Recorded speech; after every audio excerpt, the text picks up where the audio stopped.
Welcome to Bharat Banjara news. దేశంలో Congress party ఉన్నంత వరకు రైతులకు అన్ని మేలు జరుగుతాయని మాజీ సర్పంచ్లు వెంకటరెడ్డి, శంకర్ నాయక్ అన్నారు. బుధవారం కొడంగల్లోని సీఎం రేవంత్ రెడ్డి నివాసం దగ్గర మీడియా సమావేశం నిర్వహించారు. ఈ సందర్భంగా వారు మాట్లాడుతూ రైతు భరోసా కింద ప్రతి రైతు అకౌంట్లో డబ్బులు వచ్చాయి కాబట్టి రైతు రుణమాఫీ కూడా ఆగస్టు 15 లోపు ముఖ్యమంత్రి రేవంత్ రెడ్డి ఆదేశాల మేరకు జరుగుతుందన్నారు. అదేవిధంగా ఈ పార్లమెంట్ ఎన్నికల్లో కాంగ్రెస్ పార్టీ ఎంపీ అభ్యర్థి వంశీచంద్ రెడ్డికి భారీ మెజారిటీ ఇవ్వాలని వారు పేర్కొన్నారు. కార్యక్రమంలో కాంగ్రెస్ నాయకులు శివప్ప, రాజు నాయక్, రాము నాయక్, గంగప్ప, రాజు తదితరులు పాల్గొన్నారు. పార్లమెంట్ ఎలక్షన్ల సందర్భంగా ఈరోజు ముఖ్యమంత్రి రేవంత్ రెడ్డి గారి ఇంటి దగ్గర సమావేశం జరిపి రైతులమందరం కలిసి సమావేశమై నిన్న మొన్న రైతు బంధు, రైతు భరోసా అందరి రైతులకు వేసిన సందర్భంగా మేము చర్చించుకొని సంతోషంగా ఈ ప్రెస్ మీట్ ఇవ్వడం జరుగుతుంది. దేశంలో కాంగ్రెస్ పార్టీ ఉన్నంత వరకు కాంగ్రెస్ పార్టీ అంటేనే రైతుల పక్షపాతి.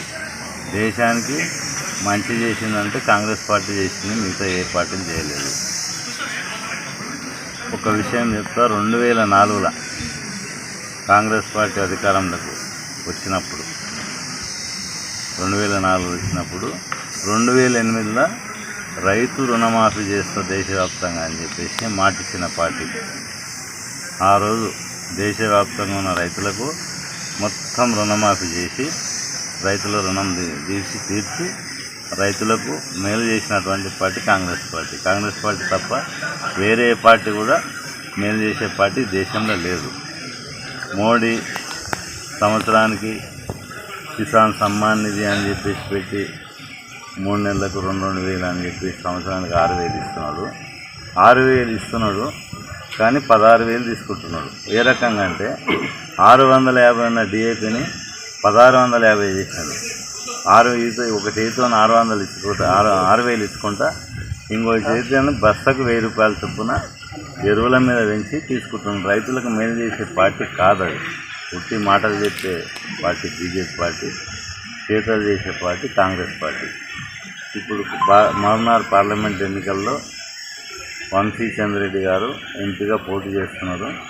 మనకు మహబూబ్నగర్ పార్లమెంట్ సెగ్మెంట్లో ఉన్నటువంటి ఓటర్లు రైతులందరూ ఏకగ్రీవంగా వంశీచంద్ రెడ్డి గారికి గెలిపించి కాంగ్రెస్ పార్టీని దేశంలో అధికారం తీసుకొస్తే రైతులకు చాలా మేలు జరుగుతుందని నా యొక్క అభిప్రాయం. ఆ ఓటు వేసి కాంగ్రెస్ పార్టీకి కృతజ్ఞత తెలపాలని చెప్పేసి అందరి పక్షాన నేను కోరుకుంటున్నాను. కొడంగల్ కాన్స్టిట్యూన్సీ పక్షాన ఆగస్టు 15 వరకు మన ముఖ్యమంత్రి గారు రుణమాఫీ చేస్తాను. మొన్న కూడా చెప్పిండు 8వ తారీఖు వరకు నేను రైతు భరోసా ఇస్తానని చెప్పిన విధంగానే నిన్నటి వరకు మొత్తం కంప్లీట్ చేసేసిండు. అదే మాట మీద ఆగస్టు 15 లోపల రుణమాఫీ కూడా తప్పకుండా చేస్తాడు, ఖచ్చితంగా చేస్తాడని నమ్మకం ఉన్నది. చేసి చూపించే నేత మన రేవంత్ రెడ్డి. కాంగ్రెస్ పార్టీకి ఆ చిత్తశుద్ధి ఉంది రైతుల మీద.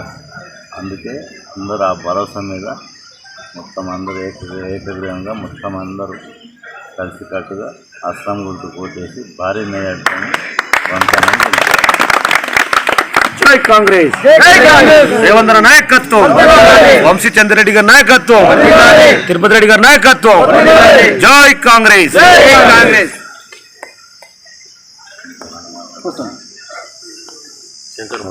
గౌరవ ముఖ్యమంత్రి వర్యులు ఇంటి దగ్గర రైతుల మందరం సమావేశం. గతంలో రైతు రుణమాఫీ చేసిన పార్టీ ఏదంటే కాంగ్రెస్ పార్టీ. రైతు భరోసా మొన్ననే 9 లోపు రైతు భరోసా అమౌంట్ రూపాయలు అకౌంట్లో జమ చేస్తామని మెసేజ్ మాకు మొన్ననే 6 తారీఖు నాడు అకౌంట్లో జమ కావడం సంతోషకరం. రైతుల తరపున అందరు రైతులకు రైతు భరోసా అందరి అకౌంట్లో జమ అయ్యాయి. అదే విధంగా వచ్చే ఆగస్టు లోపు రైతు రుణమాఫీ కూడా మన గౌరవ ముఖ్యమంత్రి వారు సీఎం గారు 2 లక్షల రుణమాఫీ చేస్తారన్న నమ్మకం మాకు అందరికీ ఉంది.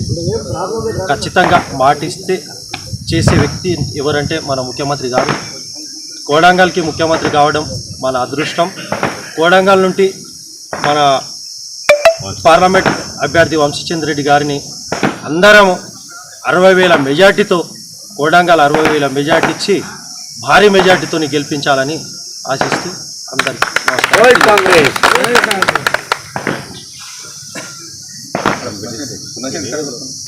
మీడియాకి చాలా